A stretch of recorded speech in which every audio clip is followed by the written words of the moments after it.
視聴ありがとうございます。おっちいチャンネルです。今回の古い町並み散歩は岡山県小田郡矢掛町矢掛にある本陣脇本陣が揃って残る山陽道の宿場町矢掛宿を歩きたいと思います。それでは行ってみましょう。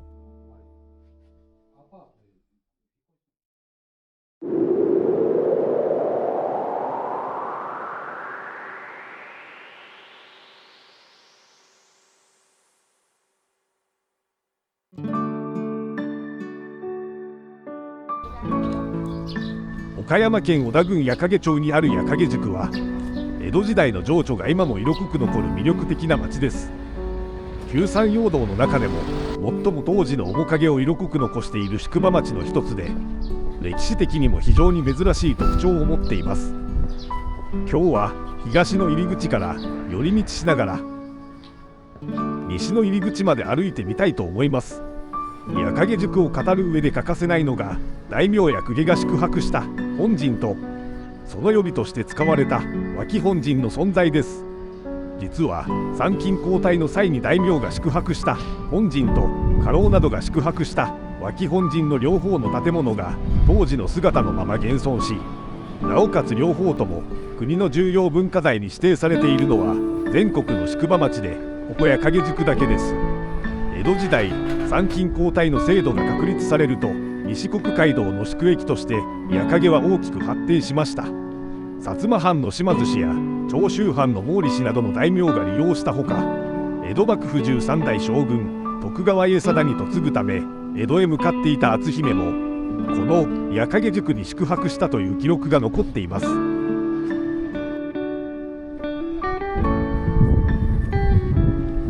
脇本陣を務めた大富豪高草家の名から付けられた脇本陣のすぐ脇にある工事です。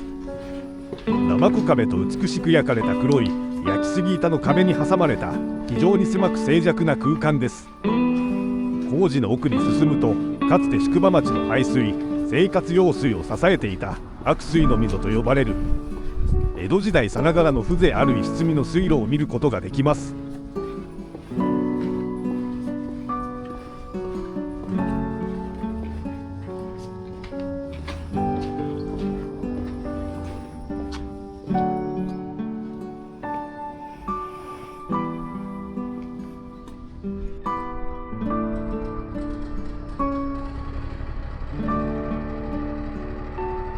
町を衛生的かつ安全に維持するため生活排水雨水の処理による衛生の維持、宿場町を大火から守る防火用水、洪水などの水害から町屋を守る設計といった非常に高度な総合排水システム下水道の役割を持っていました。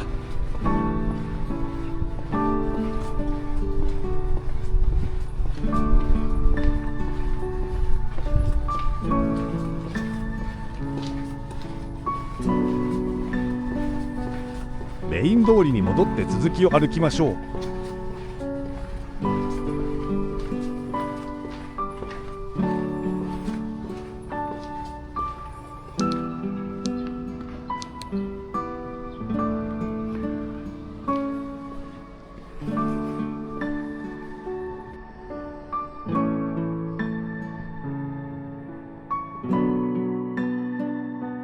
脇本陣は本陣を補佐する役目を持ち、最後の脇本陣を務めた高草家は本陣から東に400メートルのところにあります。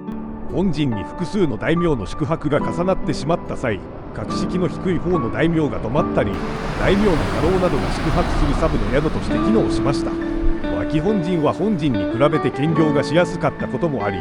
高草家は宿場の両替商や岩瀬藩の掛けや金融業者として莫大な財を築きました。高草家は白漆喰の壁と平瓦を壁に貼り付けた張瓦を用いた非常に堅牢で重厚な造りが特徴です。金融業を営んでいたため火災や盗難から財産を守るためにこのような蔵造りになったと考えられています。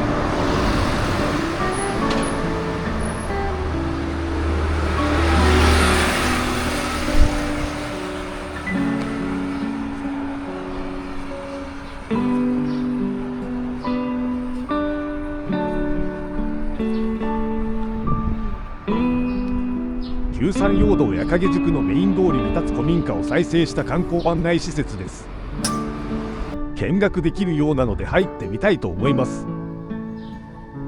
江戸時代には稲葉屋という屋号で宿場から宿場へ紅葉の貨客を運ぶ馬や人足などの輸送手配を行っていた場所です。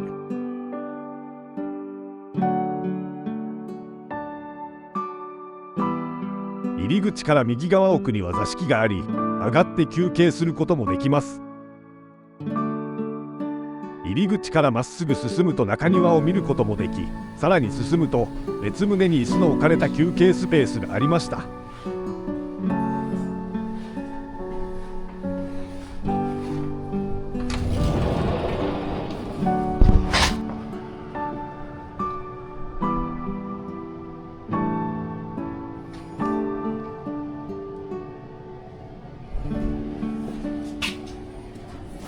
2階に上がれば太い梁が間近に見られ、吹き抜けに設けられたキャットウォークを回遊できました。実はこの古民家、改修前はわずかに南に傾いていたそうです。そのため矢影の代表的な古民家を将来に向けてどのように活用するのか、また改修にあたっての方法などについてさまざまな検討がされたそうです。その結果、巨大な屋根を支える小屋組、屋根組を残しつつ2階の床を外し、水平面構造補強のため建物をぐるりと周回するキャットウォークが設けられたとのことでした。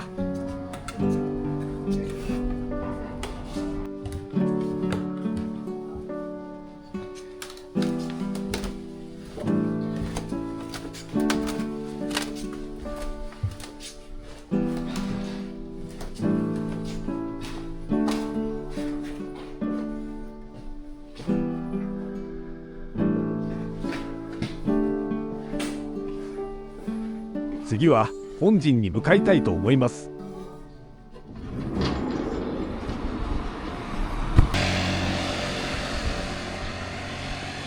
訪れたのが平日の午前中であったため見ることができませんでしたが、脇本陣の土日の10時から15時は開館し中が見学できるそうです。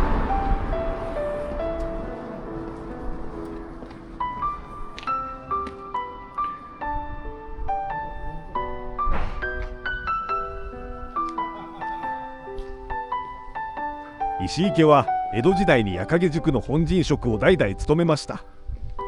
現在その家屋は国の重要文化財に指定されています。旧矢影本陣石井家住宅は殿様や公家のための最高級宿で、参勤交代の大名や幕府の役人、公家などが宿泊休憩した場所です。受付して見学しましょう。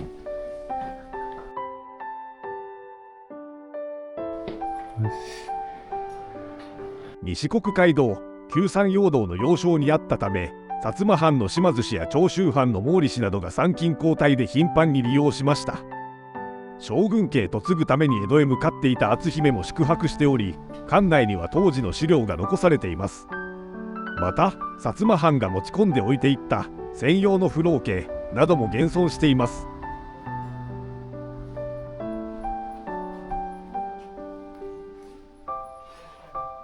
敷地面積は約1000坪にも及びます。身分が高い人専用の立派な門、おなり門や一段高くなった豪華な上段の間、お座敷があり、武家屋敷、書院造りの格式と町屋の造りが融合した独特の建築様式です。宿の奥には地元の庭師が江戸時代後期に21年もの歳月をかけて作り上げたという素晴らしい日本庭園があり、長旅の疲れを癒す空間が広がっています。本陣職だけでは宿の巨大な維持費を賄えなかったため、石井家は往生屋を務めながら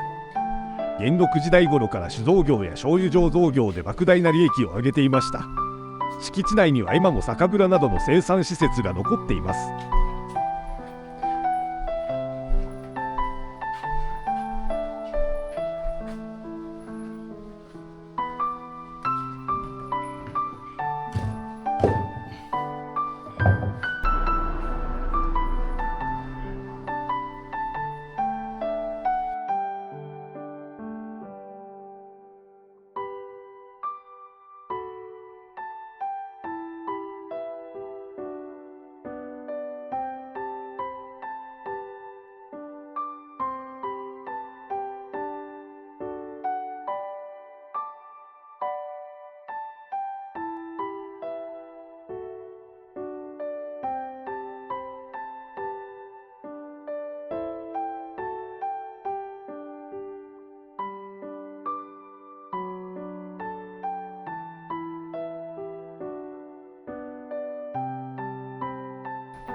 いかがでした？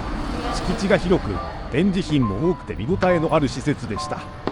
ちなみに休館日は月曜日、祝日の場合は翌日で入館料は500円でした。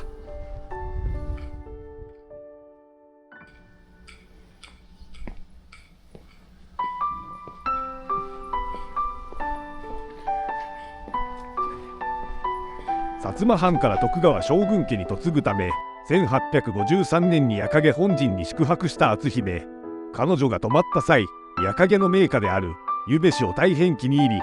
江戸へ向かう道中や江戸城に入城してからもあの矢影のゆべしをまた送ってほしいと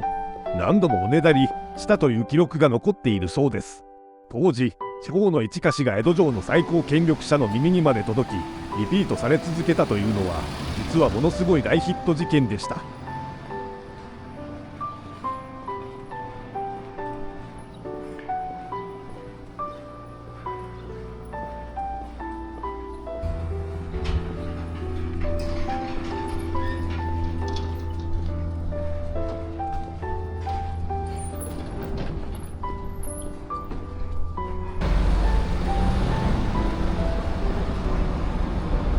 さて、矢影宿の西の入り口まで歩いてきました。こ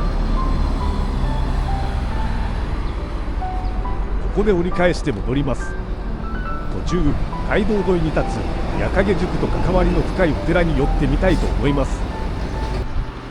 西の入り口から150メートル程度進むと小さな十字路があり、そこを右折すると山門まで観音寺工事がまっすぐ続いています。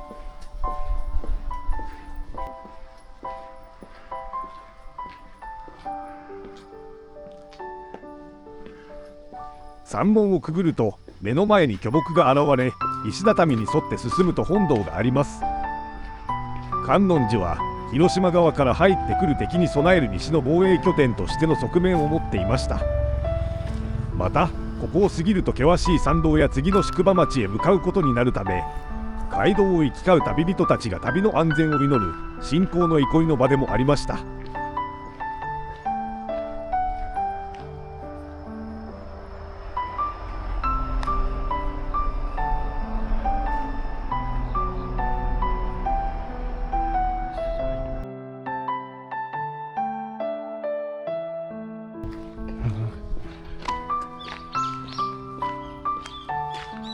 本陣や脇本陣だけでは殿様や高級武士を止めるのが精一杯で、お供の武士たちの部屋が足りなくなります。